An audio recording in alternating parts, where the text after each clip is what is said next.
Bienvenue à tous dans ce nouveau tutoriel sur Affinity Designer. Aujourd'hui, je vais vous montrer comment réaliser une couverture de livre destinée à la publication sur la plateforme Amazon KDP. C'est parti. Dans un premier temps, vous vous rendez sur la plateforme Amazon Kindle Direct Publishing Cover Template où vous pouvez télécharger votre modèle de couverture selon le format que vous avez défini et le nombre de pages que vous avez défini dans votre intérieur. Ici, nous allons réaliser une couverture de carnet de musique avec un nombre de pages de 51. Donc on note 51 dans le nombre de pages, on choisit la couleur de son papier, vous avez trois choix, le blanc, le crème, le couleur. Moi je vais partir sur le blanc. Sachant que si vous choisissez le couleur, ça sera pas le même prix à la fin.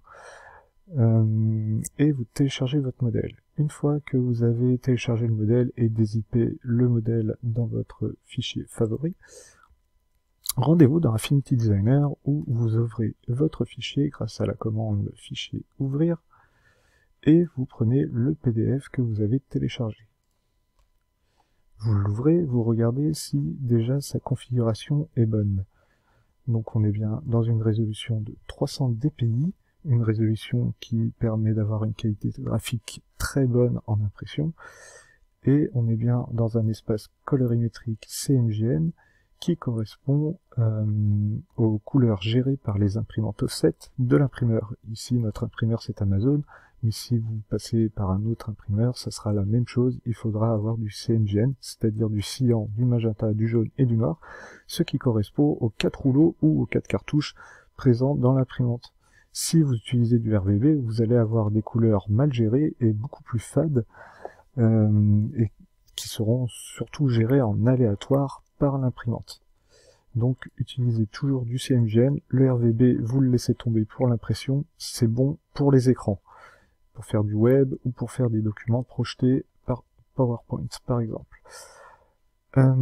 Et donc là vous faites ouvrir, et donc vous voyez que notre PDF est entièrement géré dans Affinity Designer, ce qui est super car on peut double-cliquer dedans et modifier tout ce qu'on veut. Là, c'est pas notre but c'est quand même, dans un second temps, de rechecker quand même la configuration du document et être sûr d'avoir une unité de document qui nous plaît pour travailler. Moi, j'aime bien travailler en millimètres et pas en points, donc je vais gérer ça en millimètres, car là, je travaille sur un A4, et j'ai ma petite préférence quand même pour placer mes éléments en millimètres plutôt qu'en points. Vous pouvez toujours revérifier la couleur, le CMJN il est là, il est bien, il est présent. Vous pouvez inclure des marges, ici pas la peine, les marges sont déjà données, c'est, vous voyez, tout le bandeau orange, tous les bandeaux orange que vous voyez sur votre mise en page, c'est la zone qui ne doit pas être dépassée par votre texte, tout simplement. Si votre texte dépasse cette zone-là, il va être coupé, ou ça ne va pas être accepté par Amazon. Votre image pourra dépasser pleinement de ce cadre, il pourra rentrer dans ce cadre, et je vous le conseille même pour que ça soit coupé après l'impression au massicot. Et vous pouvez mettre du fond perdu, mais ici c'est pas nécessaire puisque les couvertures modèles de chez Amazon incluent déjà un fond perdu. Donc là, ça y est, vous êtes parti, on peut travailler sur notre couverture. Et dans un premier temps, nous allons pouvoir rajouter quelques calques afin de placer nos éléments graphiques. Donc moi, j'ai par habitude de rajouter 3 calques. Là, c'est une couverture assez simple. Donc il y aura un calque de fond, un calque de niche. Donc là, on va mettre vos graphismes qui correspondent à la niche, et un calque de typographie qui correspond aux polices que vous allez utiliser et au titre que vous allez mettre sur votre carnet. Ensuite, vous allez commencer par dessiner un fond noir sur votre calque de fond. Donc là, vous utilisez l'outil rectangle, et vous voyez que là, mon fond, clairement, on le voit pas. Certes, déjà, il n'y a pas les bonnes couleurs, mais en plus de ça, il y a notre modèle de document qui est par-dessus. Alors moi, j'ai pour habitude de mettre mon modèle de document dans une transparence moindre. Comme ça, j'ai toujours les marges qui sont affichées. Et quand je veux avoir un aperçu, hop, j'enlève le calque. Je masque le calque. Ce que vous pouvez faire pour toujours avoir les marges, c'est inclure des règles. Hop, alors pour inclure des règles, vous voyez, je viens de le faire. Ça se passe sur le côté là. Et donc vous avez des mesures ici qui correspondent aux mesures de votre page. Et vous pouvez cliquer, glisser une règle qui va venir normalement, si votre petit aimant là-haut est activé, se mettre pile poil sur les traits de vos marges. Vous voyez? Donc là, hop, il vient bien dessus. On va pouvoir zoomer. Hein. Vous voyez, hop, il vient s'aimanter pile dessus. Alors je vous conseille aussi, pourquoi pas, démonter le code barre. Comme ça, ça va vous éviter d'avoir un graphisme coupé par le code barre. Tac. Et si vous voulez vous amuser à comment décorer la tranche du livre ou du carnet, vous pouvez aussi mettre des repères sur la tranche. Il faut voir que les pointillés ici, ça sera la partie de la couverture qui sera pliée, et tandis que ici, les traits ici, ce sera la partie de la couverture qui sera découpée de mémoire. Alors, on peut toujours regarder trim size, where your book will be cut to produce the final trim size. Donc voilà, c'est bien ce que je disais. Ici c'est découpé, ici c'est plié. Et maintenant, on va pouvoir intégrer des graphismes à notre mise en page.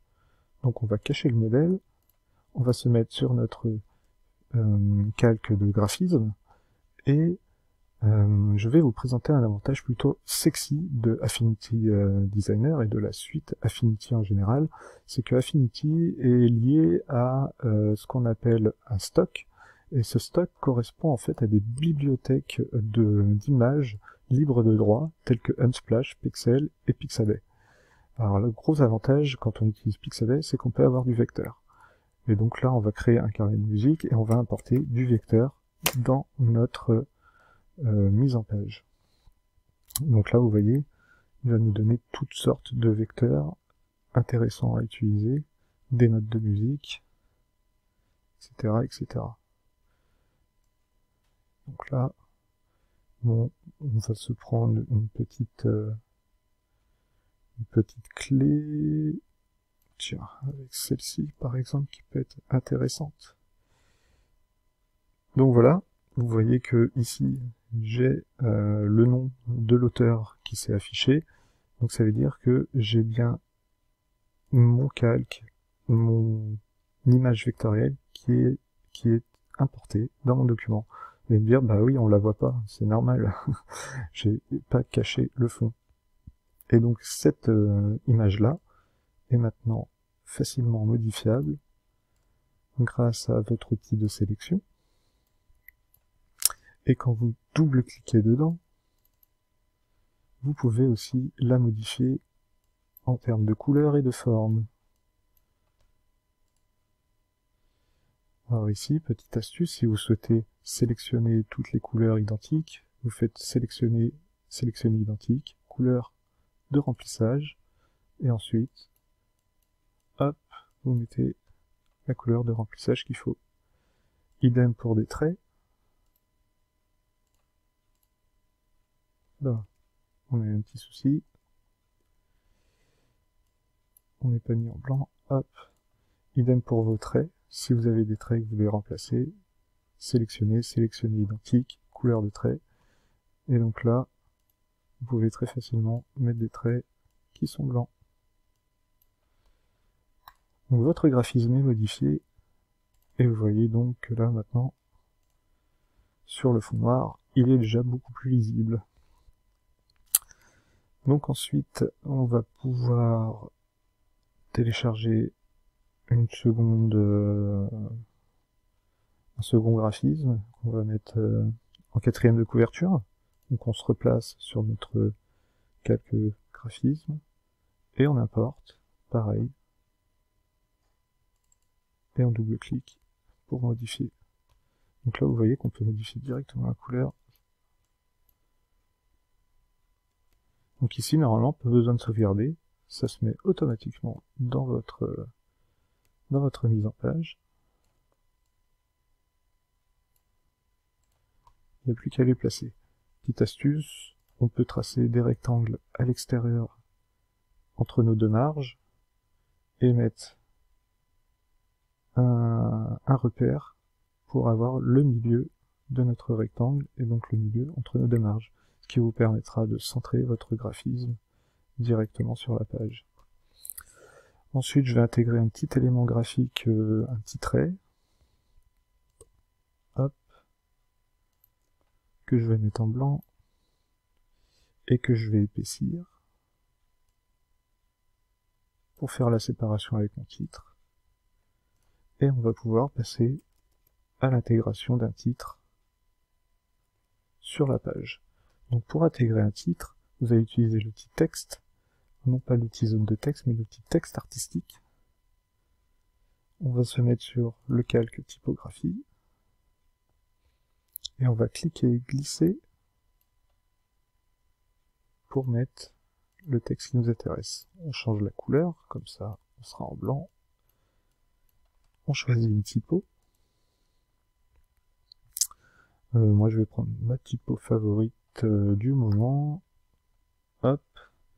Et on va écrire mon carnet de musique.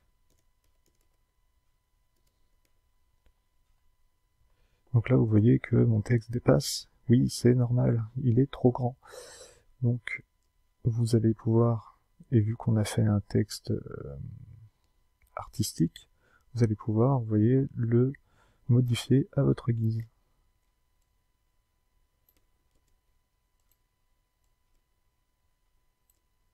Voilà. Alors bien sûr, vous pouvez hiérarchiser vos textes aussi. Ici, mon carnet 2 n'est pas obligé d'être aussi grand que musique. Donc par exemple, on peut faire 20 mon carnet 2 et mettre en évidence musique.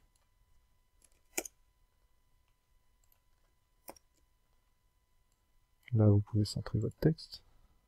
Tac. Le grossir un peu plus, sans dépasser bien sûr de la marge. Et vous avez ici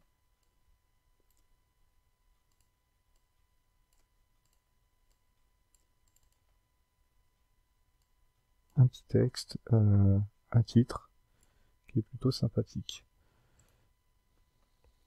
Vous pouvez aussi, bien sûr, essayer de respecter une sorte d'alignement entre les typographies.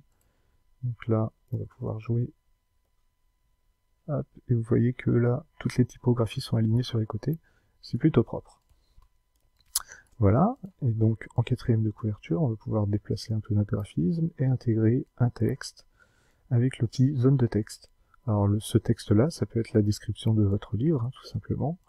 Vous faites pareil, la même démarche, vous le mettez en blanc, mais vous allez voir que en fait le cadre de texte ne va pas vous permettre de modifier la taille de votre typographie de manière aussi simple que je viens de le faire avec le titre. Donc ensuite vous insérez un texte d'exemple, hop, en blanc, et là aussi vous allez pouvoir le justifier à votre guise.